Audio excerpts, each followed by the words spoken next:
Salut à toi, ici Feu SEO. Dans cette vidéo, je vais te montrer comment suivre avec deux outils très simples tes positions SEO. Ça va vraiment dépendre de ce que tu veux faire. Si tu veux le faire qu'une seule fois ou si tu veux le faire continuellement, mensuellement ou trimestriellement.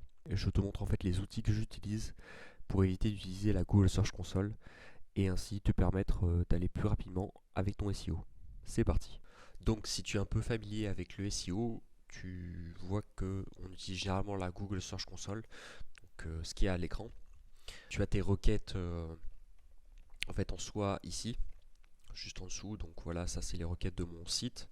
Alors j'y prête pas forcément attention, c'est juste pour l'exemple là.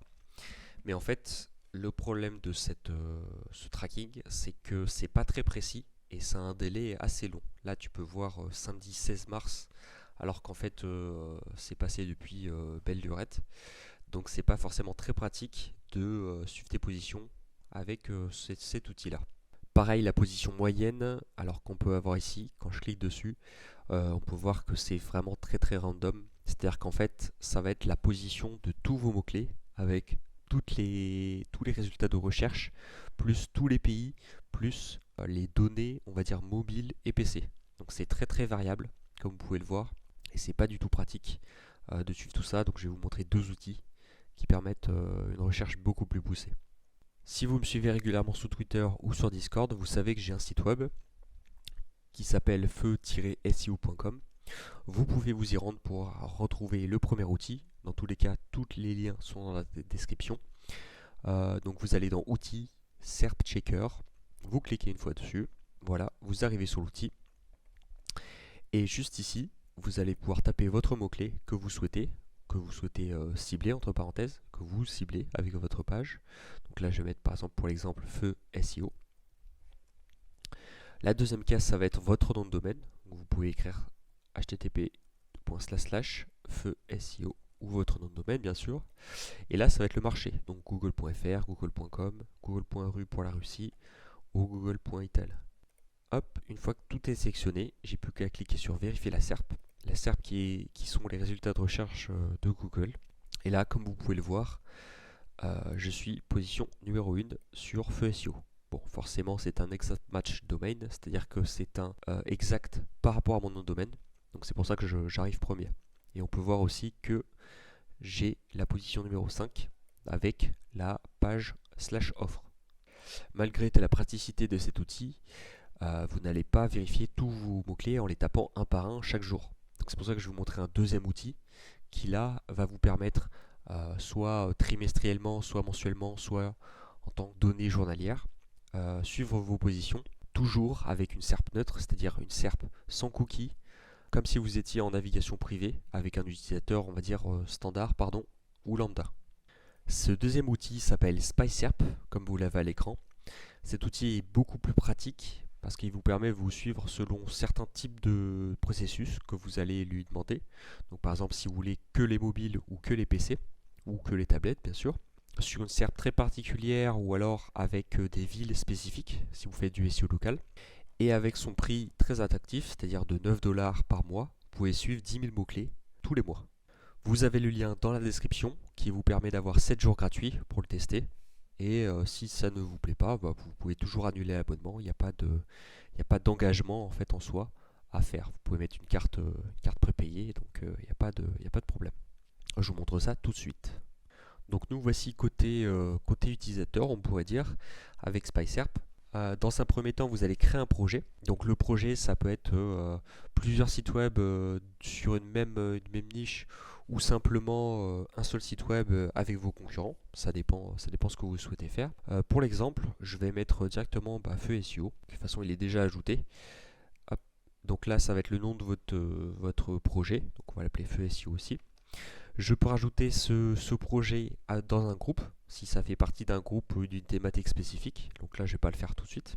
En France, oui, parce que ma SERP est française. Donc si par contre ma SERP était en Amérique ou autre chose, je peux le spécifier. La langue, je vais bien sûr mettre français. Donc une SERP française, donc sur Google, google.fr bien sûr. Je fais Create et Continue. Voilà, donc il m'a spécifié justement un nouveau dossier. Voilà, le projet s'appelle Feu SEO. Donc là, je peux rajouter soit en cliquant sur Add on Domain si j'ai d'autres sites à moi. Sinon, ce que je vais faire, c'est que je vais rajouter mes compétiteurs. Donc je vais faire add compétiteur et là je vais pouvoir ajouter, mettons, href.com. Donc là j'ai rajouté qu'un seul domaine concurrent. Je peux en rajouter d'autres, hein, comme vous voyez.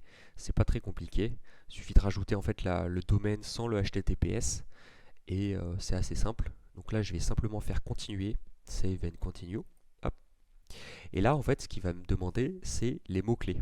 Donc je peux directement parcourir la liste qu'il m'a fait, les mots-clés reliés qu'il a déterminés par rapport à la SERP qu'il crawl d'habitude. Je peux faire browse. Voilà, donc SEO, site web SEO, site web web and SEO, SEO YouTube, SEO web, voilà. Donc là ça va plutôt être des mots-clés spécifiques par rapport aux mots qui se trouvent sur mon site. Je ne vais pas forcément faire ça. Moi ce que je vous conseille, c'est de cliquer directement sur Add Your Keyword, voilà, et de copier-coller directement en fait les mots-clés que vous auriez ciblés avec SEMrush.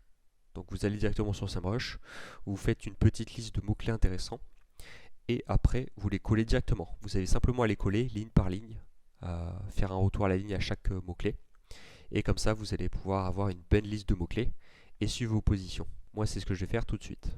Donc là je rajoute en fait mes mots-clés, hop, que j'ai préalablement choisis. Donc cannibalisateur SEO, check SERP, comparateur de page SEO, extracteur de sitemap, feu SEO et GIF SEO, voilà, quelques petits outils. J'ai pas besoin de les relier avec des pages, ça il va le faire tout seul en fait quand il va scanner la SERP. J'ai juste à cliquer sur Add et là en fait je vais les retrouver. Donc c'est pas trop mal. Il faut savoir aussi que les volumes de recherche, souvent ils les corrèlent en fait avec les volumes de recherche en anglais, pas forcément en français. Donc il faut faire gaffe à ça. Mais là ça a l'air de fonctionner. Donc là je fais save et continue. Donc là sur cette troisième étape, il me demande en fait quel moteur de recherche je veux crawler, je veux vérifier ma position. Je peux laisser Google PC, Google Mobile, sachant que ce sont bien sûr deux SERP différentes. Vous pouvez avoir par exemple sur Google Mobile, je sais pas moi, des snippets, c'est-à-dire des images sur les résultats de recherche, ou je sais pas, des étoiles sur le PC et pas sur Google Mobile. C'est pour ça qu'il faut bien le spécifier. Je vais enlever Google Mobile et je vais juste vous montrer que vous pouvez spécifier Bing ou Yandex. Vous n'avez pas forcément besoin de spécifier que Google. Vous pouvez en fait regarder vos positions sur Bing directement. Donc là c'est ce que je vais faire. France, si j'avais voulu un marché autre que France, bah, j'aurais tapé Allemagne, États-Unis ou autre chose. La langue bien sûr bien la spécifier en français. Donc ça c'est la langue toujours de la SERP, parce qu'en fait vous pouvez avoir un pays différent par rapport à la langue qui est choisie. Si vous avez par exemple des marchés qui ont deux langues différentes, vous pouvez le spécifier juste ici. Vous faites ajouter et là en fait avec ces options je vais pouvoir vérifier la SERP sur PC de Google et la SERP sur PC de Bing. Donc là j'ai plus qu'à faire suivant. On arrive à la programmation crawlage de mes positions, c'est-à-dire qu'à quel moment je vais vouloir vérifier mes positions. Par défaut, moi ce que je vous conseille c'est de mettre vers 6h du matin, comme ça dès que vous vous levez, en fait vos positions vont être vérifiées avant que vous vous leviez, et ça permet du coup derrière d'avoir un instantané tous les jours. Ce que vous pouvez faire pour économiser du budget on va dire de mots-clés, vous pouvez faire un jour sur deux, moi c'est ce que je vous conseille, et sinon si vraiment vous avez full budget, vous pouvez directement cibler tous les jours de la semaine. Vous avez tous les jours la position à l'instant T de vos mots-clés. On passe à l'étape suivante. Donc voilà, mon projet est terminé. J'ai plus qu'à faire Confirm and Start Project. Je vérifie que mes options sont bien appliquées. Donc là, il nous remet le nom du projet, le nombre de domaines que j'ai spécifiquement sur cette niche, sur cette thématique, le nombre de compétiteurs, de concurrents, le nombre de mots-clés qui est compté, et par mois combien ça me coûterait justement de keywords en budget, seulement en budget, hein, c'est pas des euros, qui est nécessaire justement pour ce projet. Et bien sûr, les différents moteurs de recherche qui vont être crawlés et les nombres de jours, on confirme et on démarre le projet. Donc là, j'ai juste à start le projet. Hop, je vais juste attendre qu'il ait fini de crawler. Donc là, on peut voir juste ici la barre qui progresse. Donc là, on voit bien qu'il a terminé. Juste à cliquer sur Refresh Now. Hop, voilà. Et là, il m'a trouvé mes positions. Donc là, on voit que dans le top 3, j'ai deux mots-clés. Dans le top 6 à 10, j'ai un mot-clé. Dans le top 11 à 30, j'ai un autre mot-clé. Et dans le dernier top, de 31 à 100, j'ai un autre mot-clé. Donc là, on peut cliquer juste ici. Voilà. Et là, on peut voir directement en un tableau très simple. Donc là, les colonnes sont les dates précises. Donc là, forcément, j'ai rien précédemment. Mais par contre, on peut voir que sur Bing, sur le cannibalisateur SEO, ça c'est mon mot-clé. Et ça va être le moteur en fait hier qui l'a crawlé, que je suis position 28. Juste ici, on peut voir que je suis bien ici sur la SERP. Donc voilà. Et je peux voir aussi les concurrents qui s'y trouvent. Je peux regarder les autres mots-clés. Donc par exemple là, sur extracteur de SERP, de sitemap, pardon, je suis position 2 sur Google, position 20 sur Bing. Donc là, j'ai du travail à faire sur Bing. Forcément, j'ai pas la Big Master Webmaster Tool, donc je n'y prête pas forcément attention, sachant que la plupart des utilisateurs SEO sont sur Google. Hop, je peux descendre un petit peu, donc là je vois que j'ai aucune position sur ces mots-clés, donc offre SEO, donc forcément après j'ai pas de page qui est reliée. Vérificateur de SERP, je suis position 9 sur Bing, et sur Google, je suis position 11. Donc là j'aurais du travail à faire justement pour remonter vers tout ça. D'ailleurs, SpySerp se trouve juste au-dessus de moi, donc en fait c'est un de mes principaux concurrents. Alors l'intérêt justement de faire des projets sur SpySerp, c'est que à tout moment, je peux rajouter des éléments, mettons un concurrent. Donc là je vois que c'est SpySerp dessus. Donc là je vais me rendre sur domaine, hop, et là je peux directement mettre SpySerp en dessous de href, SpySerp. Voilà, le rajouter. Donc là, il n'aura pas crawlé si je lui demande pas. Je ne vais pas forcément le faire. Donc là, je reviens où j'étais, dans le détail history. Et en fait, il va me le rajouter au fur et à mesure. Donc là, pour le moment, j'ai que ma data à moi. Si je veux rajouter le SpySerp ici, j'ai juste à cliquer ici. Et là, en fait, je vais retrouver les positions de mon concurrent. Donc SpySerp. Donc on peut voir que celui-ci, sur le CheckSerp, est position 6 sur Bing PC et position 5 sur Google PC. Autre particularité bien pratique sur SpySerp, c'est que vous pouvez donner accès à n'importe quel utilisateur qui possède une adresse mail. Donc en général, vous pouvez rajouter des utilisateurs juste ici, à rajouter comme un utilisateur Google Drive ou Google Sheet. Donc, mettons, vous pouvez lui demander donner tous les droits, donc administrateur, et en fait, ça va vous permettre de faire des collaborations. Si vous avez par exemple une agence avec des employés, ou tout simplement vous faites une boutique ou un blog avec un ami, vous pouvez lui donner l'accès.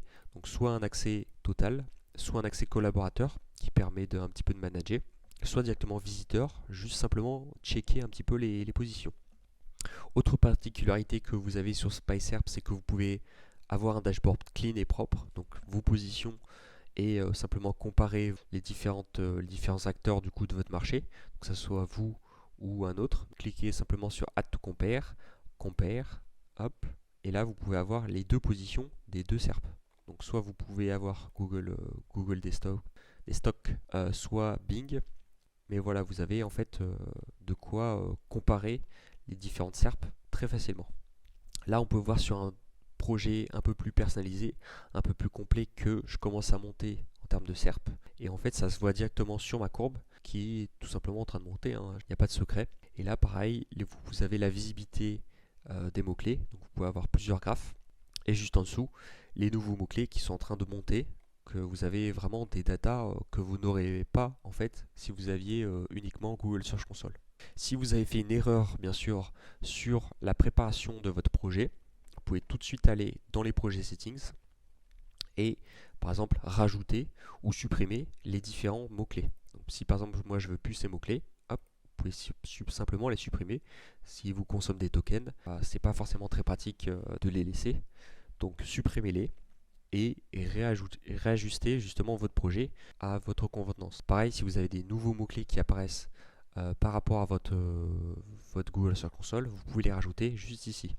Donc keyword juste en dessous de la colonne de gauche et hard keyword.